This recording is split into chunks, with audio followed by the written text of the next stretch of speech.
Hey, namaskar everyone, this is Saurabh back again with a brand new video. So in this video, we're gonna learn functions in Golang. In Golang, we don't have any concepts of classes. Instead, we have only the concept of functions. So it is pretty important to understand how to create and use functions in Golang. Before starting our main tutorial, I would highly suggest you to visit the official documentation of Golang, where you'll find every concepts of Golang. So let's get started our tutorial. So I have already opened up my Visual Studio Code, and where I have also opened my new folder called day 5, where I need to initialize a Golang project. If you don't know how to initialize a Golang project, you must need to see my previous videos, and you'll also learn it in shortly in this video. To create a new Golang project, you need to run the following command: go mod init and followed by the name of the package or the project. In this case, func dot, this is the package name. It might be different for you. Here you can see that a new file called go.mod is visible in the sidebar and inside the folder. Now we need to create another file called main.go, where we need to import the package main, and followed by this we need to initialize the main function here. This main function is responsible for executing all other codes and the functions of this Golang. To check if the folder and the project is healthy, I am going to print it here. I am running. I am okay. Let's say I'm okay. Now let's run it. Go run main.go. It's running okay. Now let's create a new function of our one. To create a new function, we need to use func keyword, which is reserved for creating a function. Followed by this func keyword, we need to name the name of our function. In this case, I just want to make a function which will print out hello world. So I would make the name of the function say hello, and this curly braces will be the boundary of that particular function. Inside this this boundary, whatever you will gonna code will be considered and executed by the following corresponding function. Now I just want to use my previous code here, and it will say hello world. Now let's run it. It won't show anything because it's just created. We need to call it too. So we have already learned that this main function is responsible for executing all other files and the codes in Golang. So we need to call this function previously created by us inside this main function. And to call it, first of all, we need to specify the name of our function which we need to call, and to call it we just need to add this, not this, add this bracket at last of the name of the function while calling it. Now if we run it, here you can see that it's printing the hello world code. That's pretty awesome. Then it has another feature. It can take a parameter called let's name the parameter name as first name. This is the parameter, and the second one is the type of this parameter. So in this case,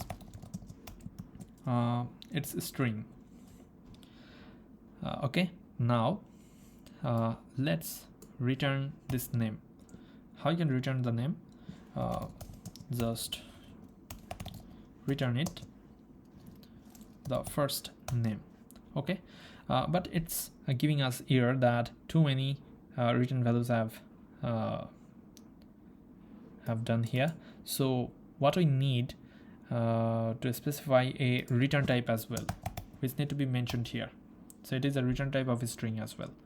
So now here you can see that it's expecting another value inside this function calling syntax. We need to add the value of that particular first name parameter, which is also a string. So here I would like to add my name, and it will return a string as well. So to receive that string value, which is first name, that we're passing through this parameter, will be returned to us again. To receive it, we must need to create another variable for it. So let's make it RCV, and it is a receiver variable. It can be anything. Now let's print out it. fmt println first name is RCV. Now if you run it, it will show us first name is Saurav. That's really awesome, right? Now let's add another parameter here. It will be the age, and it's going to be integer type, and it will return an integer as well, age as well. Okay, it's going to return an age, but in this case it's going to as it's returning two values, and it's mentioned here that it's only returning string type on single value, then it is actually not valid.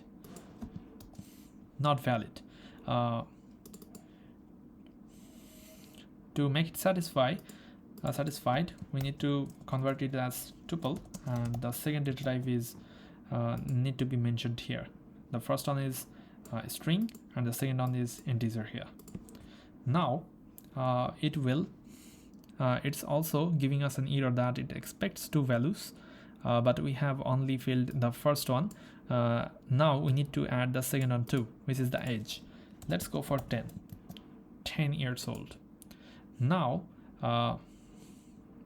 it is returning two values, but we have only on receiver. So what we can do, just simply make a comma and give a age here. So receiver is used, but age is not. So let's print it out too. He is just this edge. If you clear it and run it, you can see that the first name is Saurav and he is just 10. Isn't it amazing? Yes. So this is the basic thing, right? So now let's create another function which will be responsible for summing two numbers. Let's call the function as sum, and it will take a value on parameter type of integer, and the value 2 will be also integer, as we want to make a sum of it.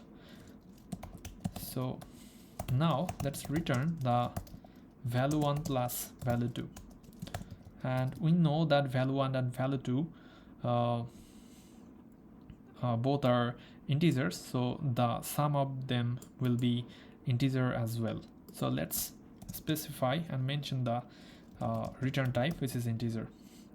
So let's add here and call the sum, and sum will expect two values. The first value, which is integer, let's make it 3 or 2, and the second value will be 4, and it will return the sum integer. So we need to receive it too. The total, let's make a variable called total, and let's print it here.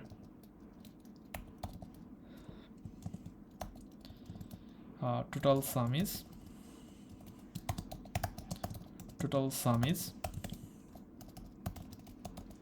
total. Now if you run it, it will give us another print called total sum is 4. And if you wanna, it need to be value 2. Okay, need to be value 2. Now it's going to be 4 plus 2 is 6. That's right. And if you want to make it a subtraction, you can also do it. It's minus 2. Same, you can also do the division 0 and the multiplication as well. And the module function is always here. So this is function in a quick tutorial. I hope you enjoyed and learned what is function in Golang. If you like this video, please make sure to hit the like and subscribe button. And if you have any doubts in your mind, then feel free to comment it down. I will try to solve that. And make sure to share this video as well. Thank you. Namaskar. Good night.